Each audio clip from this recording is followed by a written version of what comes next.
Le tirage de la fibre en Suisse, ça fait vraiment partie des métiers pénibles. Mais ça a pas mal d'avantages. Et au passage, je t'embarque avec moi sur une intervention avec des vues à couper le souffle. Tu vas kiffer. Reste bien jusqu'à la fin de la vidéo et pense à t'abonner si tu veux soutenir la chaîne et que je développe de plus en plus d'infos. Et surtout que je reste motivé. Un des premiers avantages, comme vous allez le voir dans la vidéo, c'est que vous êtes amené à rentrer dans des belles montagnes, des beaux paysages.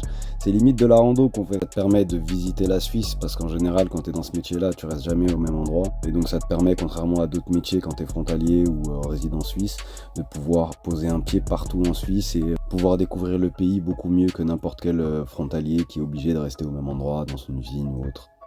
Et avec les paysages incroyables que tu peux trouver en Suisse, ça t'apporte un sentiment de liberté qui est ouf.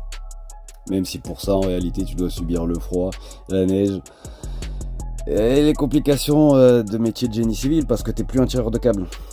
T'es clairement un gars du BTP.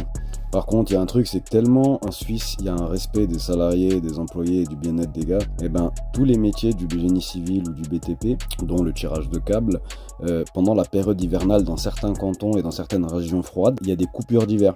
Ça veut dire que les gars vont s'arrêter de bosser pendant 2-3 mois en gardant leur salaire, tu vois. Et il y en a pas mal qui aiment bien ce genre de poste parce qu'ils vont avoir à galérer pas mal toute l'année. Par contre, quand il y a l'hiver qui arrive, ils peuvent se barrer à Bali.